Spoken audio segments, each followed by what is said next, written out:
klekele ɲuman tani ni sara yɔrɔ min na n'i kɔsi i bɛ ni mande princesse jɔlen sɔrɔ i kɔfɛ n tɛ taa n tɛ mɔgɔ ci hali ni n cira n tɛ taa fana o tɔgɔ ye ko hɔrɔnya MJD ka commentaire kɛlaw bɛɛ ka foli bi yan Safiatou Kulibaliw Shanitaw ani grand sœur c'est-à-dire k'o ta k'o fara Nafiga Bugukaw bɛɛ kan ani famille Graw taw mande princesse mangado n dontɔla filɛ nin ye ka na n jigi n sigi kɛnɛ kɔnɔ yan nɔ ne mande princesse ye aw kana jɔrɔ hali aw kana hami ne nana ne bɛ n tile kɛ ni n tile banna fana n bɛ sa n bɛ taa ni n sara don min na fana n sa don de sera cɛ ma ne faga cɛ tɛ se ka paga kɛ ne la ni ne mande princesse ni kun b'u bolo sisan y'a sɔrɔ u ye ne faga ka ne bɔ diɲɛ kɔnɔ cɛ o cɛ n'i y'a ɲini k'i bɛ sira dama tigɛ ne ɲɛ ni n binna dingɛ kɔnɔ don se que ala y'a latigɛ o don de n ka bin dingɛ kɔnɔ mais ni ala yɛrɛ ma sɔn a latigɛli ma fo ka taa diɲɛ ba aw bɛ ne mande princesse tatɔ la n bɛ sankisɛ jigin quoi heure bɛɛ a ka di n ye wagati min na wa sɛ yɛrɛ tɛ wuli ka bɔ a fan kan mande princesse mankan don n tɛ taa n tɛ mɔgɔ ci hali ni n cira n tɛ taa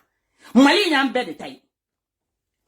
aw somɔgɔ ma surun Mali ko la ka tɛmɛ anw kan aw somɔgɔ tɛ surunya Mali ko la ka tɛmɛ anw kan hali sini batuli ta k'a fara Mayi Sherifu kan u ka bayakisɛ t'an ka jamana dilan est-ce que you know comprehension ou bien a b'aw ɲɛna ko n'aw taara yala ka mɔgɔw minɛ Mali kɔnɔna la c'est-à-dire k'o de bɛna to k'anw b'an sigi k'anw b'an da de a fo ka tasuma minɛ ka tasuma don aw la wa n'o ma min fara Binini ni Safi Jabate kan a tɛ foyi bɔ Binini ni Safi Jabate la wa anw ni Binini ni Safi Jabate ka kanu ye an kanu tɛ wa aw ka misɛn o kanu bɔli la o la yani n ka taa yɔrɔ jan fɔlɔ a ye Talibi wele k'a pousser ka sama ka na parce que barabada mun na Talibi n'i ka poste dɔ ye i ko k'u bɛ se k'a fɔ elle ɲɛna i ko ko ka kuma lase elle min ma j'espère que ne elle de kɔni ko tɛ ni ne elle de ko don de un n bɛna kuma kelen f'i ye ne mande princesse ni ne ye kuma o kuma fɔ réseaux sociaux kan c'est vérifiable et puis c'est avec preuve à l'appui ne mago t'o muso la jamana kɔnɔ batuli ka misɛn i tɛ mɔgɔ min dɔn k'o ye batuli ye ko ne mande princesse ko k'a k'u ka misɛn ne mande princesse ɲi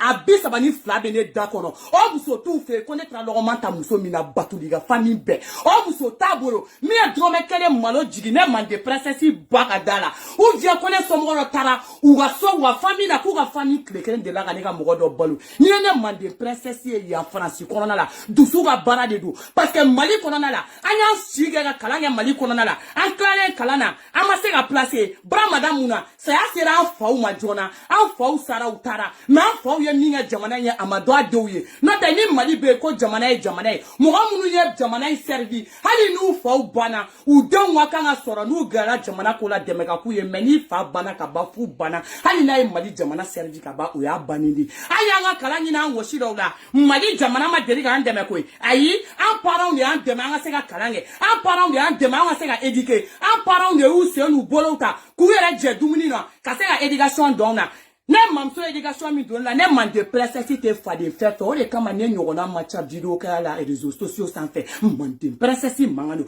cɛ min bɛ bɔ ne da a tiɲɛ fɔla tɛ caya dɛ ka Malika le lex sama k'a bɔ a la ka Malika famille cɛden dɔw bɔ a la a cɛ tɛ a muso tɛ k'i bɛ jɔ ne ɲɛ tiɲɛ fɔla e m'a ye mɔgɔw mana ne bɛɛ ni sigilen u bɛ kaba kaba i janto i yɛrɛ la u b'i kɛ tan non non non depuis ala ye ne wolo ka ne da ne bolo ma dalen tɛ mɔgɔ ma ne bolo bɛ ala de bolo e m'a ye ne tɛ kabako ma jama bɛ siran ka ko min kɛ ne mande princesse b'a kɛ jama da bɛ siran kuma fɔli la ne mande princesse b'a fɔ parce que fɛn min ne mande princesse aw ka ciden de maliyɛn milieu la aw tɛ fɛ ka kuma mais ne de b'a fɔ aw ɲɛna heure bɛɛ wa sɛ tɛ wuli ka bɔ a fanga n ka mande princesse mankan don o de kama ala ye ne bɔ Mali la ka ne se faransi yan n bɛ ala ta ta n b'a kɛ ka san pɛrɛn dɔw la f'aw place la e bɛ n'i sigi o la ko c'est-à-dire ko batuli ko ni ko wari ma di c'est-à-dire an ka préféré ma n'o ye Safi ni Binini ye ko de kama k'an bɛna batuli ka kuma fɔ réseaux sociaux kan ko ka batuli tɔgɔ cɛ ka batuli tɔgɔ cɛ o kuma la prévu tɛ nin bɛɛ ɲɛkɔrɔ ni nkalon de don an bɔra ka batuli ka kanu fɔ ani ST Moribo Kone a kanu fɔ ni bi cɛ kuma in kun tigɛra don min na depuis a don ni bi cɛ o wulilen tɛ ko f'u ka c'est-à-dire Mali joliden mɔgɔw ta k'u kan tigɛ wa ko mɔgɔ mɔgɔ n'i ka commentaire bɛ tɛmɛ Mali joliden page kan mɔgɔ mɔgɔ n'i ka publicité tɛmɛna Mali joliden page kan ko fɔ ko mɔgɔ bɛɛ wele ka togo ɲininka Mali SP la dɛ ci foyi tɛ Mali SP la maliyɛn denw africain denw Mali SP ci foyi t'a la c'est-à-dire Mali SP ci foyi t'a la Assimi Goïta a fɔra k'e de bɛ Mali kunna k'i ye transition président de Assimi Goïta si ça c'est le respect pour le Mali Assimi Goïta ni musow juguna de bɛ n'anw ka jamana jɔ Assimi Goïta ni musow ka bayakisɛ de bɛ n'anw ka jamana jɔ ne mande princesse bɛ fɛ k'a dɔn o muso ta tinyane barika bane jugu sago antu borodo utanga jamana glambi utanga jamana joshini wali shini no tanga jamana jo wali shini nanye ko miye amba fo ka lase anga jamana de nyefa mo o ma nu be se ka minya na bo banya na bo nu te se ka nyana bo bo fayin adoni biche batudi de be ka odru di ese kono ma MJD kuma fa bena prevutenia adoni biche batudi de ka odru be ka passer anya wa kanu ko fa ma galoti ke kwe ama galoti ke be ama galoti ke shini wali shini la harambe sergi o kanu ko ga batudi bora mi jon kumbe batudi don batudi bora sans faire de wa abora duguma dia batudi be mun barala asimu batuli be mun barala batuli be mun ega malila aya batuli do muna o kuma la projet me ba bolo malila o kuma la be mun représenter malila foi chouani dugusa jeche ko 16 millions bora c'est-à-dire ko ato di ko hôpital do jo ka artiste ou faranyoga c'est-à-dire ko oluga pibu ni fonge anto boro do MJD question posée do ko ni tigi bora ma ka watigi ko bora do mena ko parce que ko mo wa jelouso ko ngana antam ne metal bi tu fais la honte. Vous voyez la jeunesse africaine, la jeunesse malienne. Il n'y a que Warkokuma. C'est-à-dire qu'on nous parle. Et puis, John Macron n'est pas parlé. Depuis Batulima, Doka, ben, artiste ou takou, Faranjo, en Dakononi, Dafaleno, Ambeka Balo, Ambe Fian, Ambe Jimmy. Batulima, on a billet d'avion, quelqu'un qui a un black en France. Batuli depuis Alakada, Antadoko Batuli Bedjini, Nera Kadoko Toro Dabeko Batuli, à quelle idée?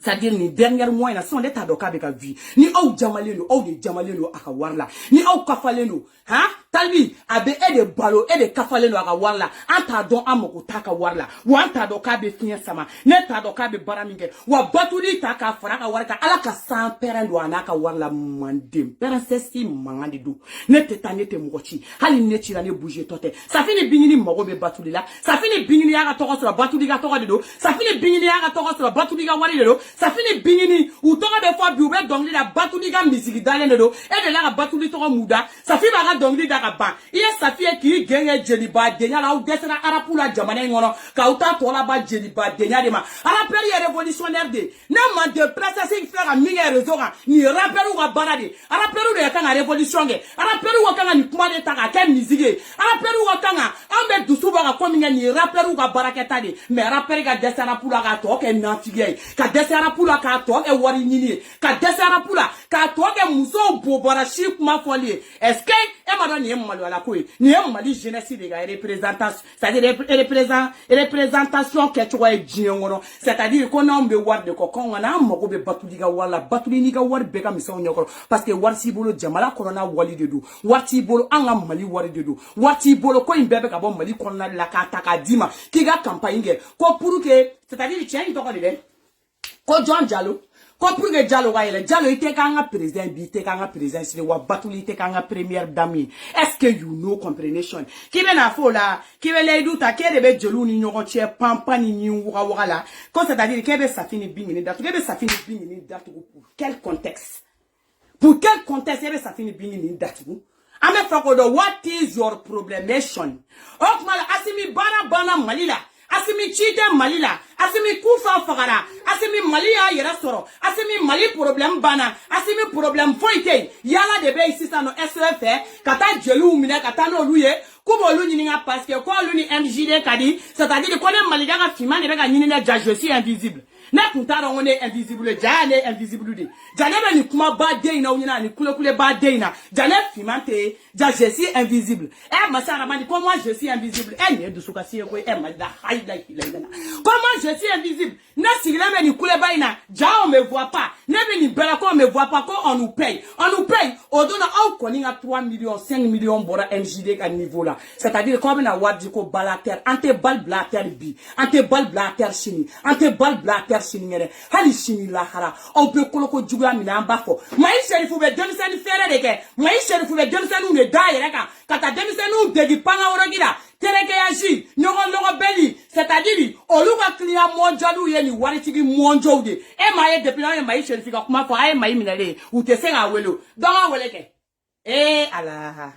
aweleke parquet de la tête de pied, parquet de pied des yeux, parquet des niais et des dati, parquet de awele, ni parquet des clients mondiaux, wele ligeke,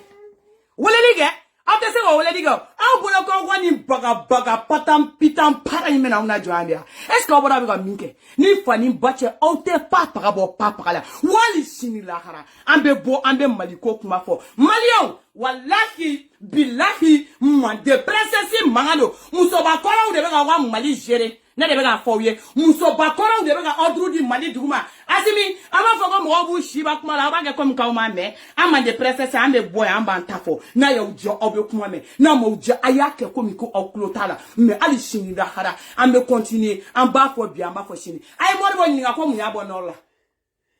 Mo de ba mu ye bo norla. Ni kume nord de la.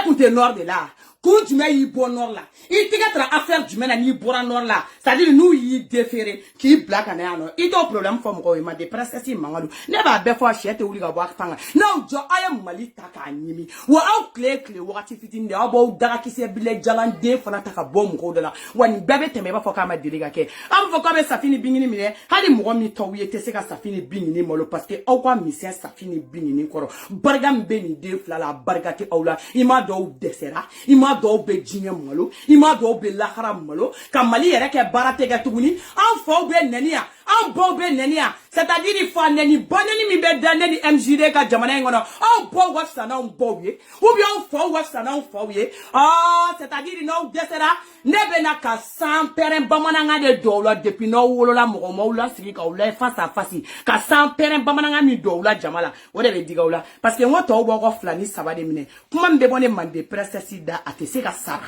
C'est pas possible. Moi, tu sais que sara ka ne black mala parce que ne da kono kuma ka fari sara lima. Ni be sara te se ka chinya fo. Ni ye fa de to du ne te se ka kuma nyene ma fo. Ni be fa de on tale du te wole kuma nyene ma. Donc na bo ko pata ko na ko pata jila be kuma were nyini ngana fo ni. Wa ko nga 15 millions la be nga chika na ma. Aw ye kalabanchi o Google mi la be ko 15 millions. Manga 15 millions sur on te kala. Aw be 15 millions bo sans fleur ça fait la ba chika na. Ko batuli be nya fantôme. Tiana batuli nya na fantôme mene. Ite ta Gabriel Touré là. Il a ta pongé. Ni bora pongé, il a jigi mali maternité ou là. Il a ta mali 16 commune. C'est-à-dire ni bora mali 16 commune. Iki jo mali gitoronda ou là. Gerebu kele no mali gitoronda ou fa. No ye mo flas sabata ka wari doma. C'est-à-dire ni wa don di mali ma de toutes les façons ye duwa ou deni. Awa. Imana jamana wari be soin ka jamana be trois kunga ka jamana kono dem be fara ibo wata doro c'est-à-dire ibe doni di donc il la place ba ngolu be bodo ko sorio woyo batuli musonyene ma musoro ite pa pareil ite musonyene ma bi te musonyene ma chine wo ite pa parati ka timponye wa amoko fo iti ka drome ke la wari soine inaka sa ala jamana contribuable inaka sa edo ete na on bolone so kuma enye ta unyi dafale na e ka drome kele mo wanyi ko la eni ka mo fata okungulo kona ara se ka mo godo nyana boy ko c'est-à-dire ka be nye fantôme est-ce que jamana be nye fantôme ngata me maliga ana ko nguru be ka jie ROR usunguru kamele mamso mo ke modeu olu de be passer concours la kana mo ambeka na me nyogombolo titi ipere mande princesse mangano ira nya fa ko politique te nga domeni mais nien don to de politique kono ni mo be wo be o fe directeur unidasu ko sunguru ye c'est-à-dire no ya nga kunguru ye le maka ka usawe ni mo be wo be kana o dai réseaux sociaux ko aba foni mo ko tunya mo de c'est-à-dire ko nete mande ka de halale mande princesse mangano jamana nya mbere te abe do de ta foni ala ni mine fenkele mbambo nyoko na foni sara wa masara mani kele ne be se ka ni mine ko parce que ala de ndanga mbladien no ni mine brola akwa mise no bro ni sira ala yere de be sans parent aka doula parce que femme mine bolo atoko de ko tien mande princesse mangalo fantande de la ga fin malla ay au de la ga fin te wuli be ni na be fara kare kuna figa ge na bele na mi na figi de bamako katu ga mobile se ndo poussière ou joshi lila c'est-à-dire stage ka on a meni na sa mutomanu wa kulushi be bula choko mi ku ka ube kete wa ute bara soro ika ibe ka te wuli la de mali stage ka ora te wuli la de wa ni taru ga konguru la ino c'est-à-dire ube fonction publique mie achite barala ube ta signer sur mara fe ka clé bayala la bamako ni kalo sara ou sala beta kata duma parce que ou femme mamso moke tremuso moke de c'est-à-dire on de placer l'endo ou gagnons la fonction publique là achite barake na man de princesse nya oye c'est-à-dire ube ta grand ata signer nous a signé ube ta yala ou te foi là parisigiw ko ani ta tiennew la bureau kono niveau tout la ou te se toro sebena ou te sali jamu yera sebenina mali be falen no la wa o corruption kele ne be ka continuer ka ke mali kono na la fanfleur om le ko mi bi au desele mo la abeta bingini ni safire takana donc bingini ni safire si ça au lieu de baraka ministère la bingini ni safire si ça ja au lieu de président ou de bamako anta kalamashimi et bingini fulu air du mena parce que nous on savait pas. Il y a premier ministre Chogali Kogala Maïga. Aïe Safiga Worobo air du main. Parce que nous on n'était pas au courant. Sinon, on moussa de haut lieu. Quand nous les premières damouilles, on nous devait Mali représenter. C'est-à-dire, quand Bini Nini Safi de Yakanga Tawele, SE fait, et n'y est malo des Africains. SE de Alamne, Kata Mali Star Flawele, Moussoua Bobarako Kele, Moussoua Bayako Kele, pas parce que quand Marakela Batuluni Maï Sherifula, Batuluni Maï Sherifuni, Bora ou pas sans Perembe ou Kunchi. RB. Wamega na wede ini libanais nyede imamsoli c'est-à-dire imoke libanais saraka de batuli ya fi moke ko ne ko ka libanais saraka de mbeta takana ki wobe ki takani dairezo ka shete wuli ga ba fanga nyo de fie samedi were afa ese ka kana anta samedi were yame ko samedi were kana teme ese gande mai sherifite ferege ga tigi yere furuage Mandim peresesi mangano nete ta nete mochi hali nechira ne bouger tote ni fami bolo ka fanyo ona di bambelano safini bing ne munkringa la ambe sarade ga ngore kama on na usara anya ugenga ufumale kan diwor mali joldi na utaka ubu bara timba fiena ko umalo bokada ambe sarade on na figi de munu dula ga page ko mega klaka ta ko commentaire ni ndeka na ko commentaire saraka de munu bla jamanya na abe se ga unsara o sara ba umolo ale kuma mfo bingi nini safiga kola bingi nini safiga se ga unsara aba shiba abe message ni na obe saka wula ke message wa bingi ni kadanye bi safi kadanye shini wa yere kadi bingi ni ankadi safi o te se ga papa kabola ni wati mina ni safi ni bingi ni ngela mali première damuye abe no fine mande peresesi mangano ntetante mochi hali ne chira ne bouger tote wa ni ntea amba ke ni nyona ni ne fostan were kota mali nya utate kui ambe jede mali ni o nyona banne ni gera flabe jamane ngono o nyona fanne ni gera flabe jamane ngono o benne ni mike o ko jula ananga bureau kono na ula anako alo telephone na ngobe bleni la ni ala sona makana mo ayema kono ko be ko le titi iniga grenade sans fait grenade mo aw photo be on grenade on kanam sans fait ngo c'est-à-dire kanam jara fo beta grenade sigi sans fait muso goroba wamba wa olumu ni gera sigo olu de kamale sungulu de mode mamso mode on tara kanam na parce que awara unna ni kanam ye yana c'est-à-dire ko ubina le concours ga don ta botan mo mun taru présenter concours la ani mo mun tara concours la ani mo mun tara sali kono ani résultat bora ka to mun bo kanam na a chité to sugu ya kele wa de c'est-à-dire titi ne ba ko be Darchiga madame do mandem perasesi mangano ifate generalia mandem perasesi mangano ifaye general sugumi mina ni ifata generalia chere te uliga ba fanga kaso ka klara ni inyere kana ni darchi nyere kana mkono na la ayo nga résultat o botu na klara na nga résultat info c'est-à-dire ni fani bache ni mali nya utadi mali ntauta atesunya ka utai na ko kabe ko ga ina nche no ben chobe na nchere o no ne ko kufa demso folo de nya ya me comme o desele no kufa talila norland Karim Flène ni Côte d'Ivoire aita Karim take depuis kunu c'est-à-dire tiens donc bubuga vocal bolan auto vocal nyini na que ani na tale ni vocal eta beta depuis ala o do la vocal nyini o te se kam ne liga eta ne likeke check se ate kuma mugu baye jamane ngona wa asimi wa lucky be lucky ni yisigi ga nunu ni yisigi asimi mena nga demseni kanfi akake galo yibulu le malien o be ko sigi meni galo kelen tiko aya enregistrer ko ablen na kera domina ako ke horonyi ako sigi dro ko mande princesse ni kuma foka teme numa asimi nga fanga che asimi nye wale nye koro numa asimi nga fanga la bafuye ka asimi nga fanga barka ba ka fanga nche ka bo asimi nye koro asigi le nye wale abafuni mande princesse ma otu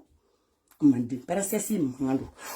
fonga na be la kare abe damne ni bagama de musoma depuis semaine indamne na binte ga muso ko to invisible nyini ni a au desera assistant chita wala jamana ngono ko invisible nyini ni jafo ga ne fimare ne mi visible ya jamal islam on est kala invisible ça c'est dans une graduation mais c'est-à-dire choquant ese muru ba mi nyoko mulo kumi bon nor lan tekla kana ni oye hali shini yanga renseignement labo sheningene yanga renseignement labo batuli ite papa ine nyokoro inika warka misene nyokoro ni fani bache ido ite ne sadri ido ite re kuma wore ne balone sigle ne bien ika drome kele depuis ala ki dan de fana ka drome kele ma depuis ala ki dan ne mako ki sekele ti la ni to ma bo kana sawnga jamana kono kuma ibe sadinye na tege wona ngete no wasro jena tege fanshila aw ko wari nogole nunu wari nyagamine nunu mugo tonyo wari nunu olu nyugumbe ne mwande princesse la kan disi goshinuye aka dam mama lama ne fima la kata uma agma ne fima ag ka dam baru bele bama ne yere fima bele ba fofana aw kwa misene nyokoro no kwa mwanamba na ko ye est-ce que you know and comprehension for abe famwa na ma famu aba famia n'importe quoi awa kala banchia c'est-à-dire muso adela kane ne da c'est-à-dire ko muso de malla niveau de boula ou kala na dia ou be bala de la ou be tokoroba nu no fe chuchu de la ani nga taranse mo sama li dam ne ka bo wola kamele nkoro bombo shinu nu shu ni nyonche kasura ko ta ko jese gien be ni nyonche na ibola ou be bala la jamana ngona nga chi fole fleni hali shini be bombe sans perenda aukan Faji signalé ne do mate fo tieni erbembe bombe sigi aka danile ko mande princesse mangandu mali o mena lame ala de o kene mande princesse wone mo soro mo ko na titi denyala de ne mo soro flani sabaduni na de ne o soro ndakono kuma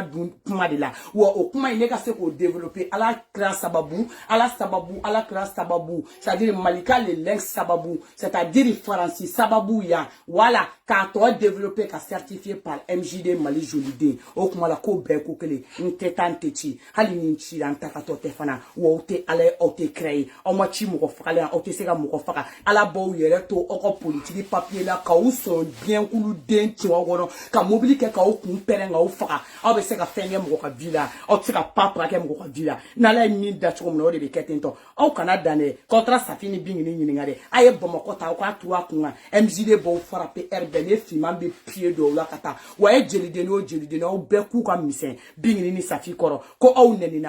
nenina ke ay makono neni menalo neni masefola ay makono mbo ta kilengele mbe pied do la ka 4 plata ka ke ka ukun pere wa shere te wuli ga ba fanga ko ngana aw saraka denu munu be boku sigi ka on faneni ka on baneni kulu bo defense talla aw fana bo ka ina on fana mbaidi ou bien on fana bo yede ngwa ne na shije na ka mo bo ku sigi saraka denyala ka nu sigi ka on neni ah ça finit bien ni minena ça finit minena plus de 1h30 ça finit mata plein timide ka be ça finit de wole ko nyininga ko ngana ma ko parce que ko jeli dona nyeda décourager na nyeda bole ba fo ko ni bo chira sankele jila o bo kumune nyeda on a ka téléphone ta tiene on a sigi nga 1h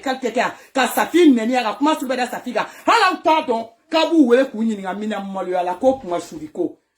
ko c'est-à-dire ko neni ni mingera ko c'est-à-dire ko ça finit mansara ay na sarake ni ça finit mansara aw be fera on sarao mo aw be fe anga kuma au nom de vous nga kada uye anga kuma aw to de la ay na sarake aw ye galon jugu 2000 ko 15 millions non manika 15 millions de ba be ni na o ba saro aw be 15 millions chi ne be bon ansigi mo ngina ko 15 millions chi la n'importe quoi pali shini safi jabate bingini aw kam misen safi jabate ka kula ni bingini nga kula wali shini ube so karata ka da jeli deni barka banu na bamako ne ma de princesse bu défense ta herbe fala ka ta nimine c'est-à-dire MJD bu défense ta herbe fala ka ta ko nimine na digiola kwa sa ali shini maye demseni fere ladi wa maye proximity de ali shini lahara proximity do wa kwa batuli shini bi shini lahara moribo ani be nyoron bolo ni ma konta sans permis iga pam para ki jibo iga sa awo ka be na ujola ko ku borade ku be transition contre la transition